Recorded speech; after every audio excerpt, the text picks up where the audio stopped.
Well, as we said, it's been a results-packed day, and let's get into the first one. Fashion retailer Truworths reported a 14% increase in interim profits on the back of higher prices and more store openings. Sales were more than 10% higher at the close to 5 billion, close to 5 billion rand.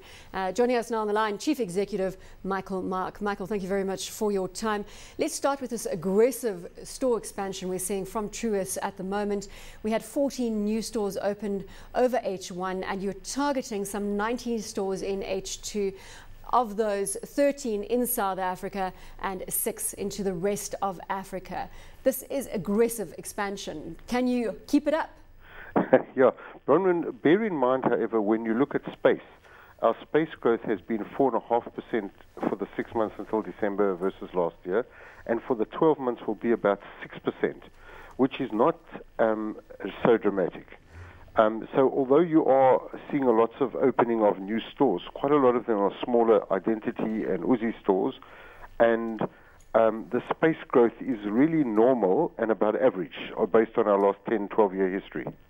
So I was getting excited about nothing. I know David's got a question for you.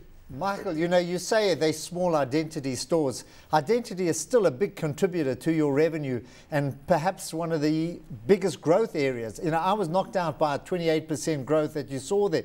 Where does Identity focus its merchandise? You know, on what LSM, what age group? Yeah, look, when I say small, I'm relating it to the percentage of the total, so that's why we get to the 6%. You're right, we're very proud of Identity. It's over R1 billion sales now. We only started the business 12 years ago or so. So it's been a wonderful, wonderful success story. It's focused at the young end of the market, I would say 16 to 25. It's young males and females. It's fashionable. It's very fashionable. And yet it's very well priced. So it's sort of hitting the sweet spot of the youthful, fashionable South African youngster that's looking for a really good fashion, but at a particularly good price. Where are you seeing the most traction on the African continent, going back to the 6 expected new store openings that you'll see in the second half of this year? Well, bear in mind that we include Namibia in our Africa perspective. We opened a store in Botswana recently, a couple of stores, and we've just recently in the process of negotiating to take over our franchise stores in Botswana. We've opened in Mauritius recently. It's doing nicely. We're opening in Nigeria in a few weeks' time, and in Angola we're opening a franchise store around about October. All of these countries, we already are in Kenya, Tanzania, and a number of other African countries, and all of these African countries have opportunities. But on the other hand, I don't want to minimize the complications and the legwork that's going to have to happen over the next 10 years as the African story grows. Product inflation sitting at 8%. Do you see that level maintaining? We're hoping to reduce that. Remember, the rand volatility makes a big difference there. The rand's been a bit stronger lately, which should make a difference. We are hoping to bring that down to closer to 6% in the next 6 months, and even lower, hopefully 6 months to a year thereafter. So we are trying very hard to reduce the rate of inflation, and if the rand stays relatively stronger, and some of the other strategies we've got in mind work, then we'll be able to keep it at 6% or thereabouts, maybe lower. Michael, how does the next 6 to 18 months look? People are very cautious. Most of the results that are coming out, people tend to overlay their outlooks with caution.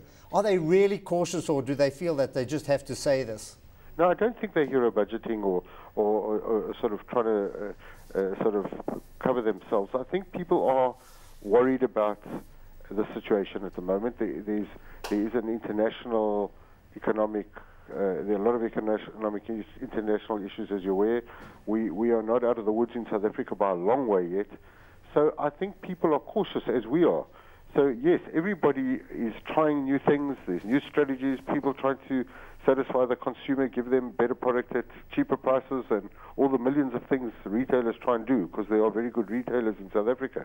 But people are cautious because they're uncertain.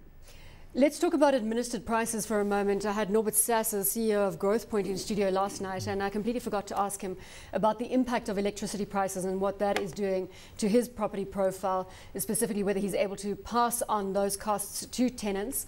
What's happening on your front? Yes, electricity is becoming an important component of our occupancy cost, and it is going up. Of course, we've got a lot of initiatives. They're green initiatives as well as cost-saving ones to try and reduce the cost of electricity and our exposure to that.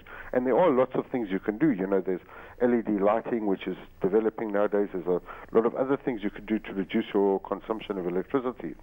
But it is an increasingly important component, and of course the landlords do try and pass that on in occupancy costs to the retailers.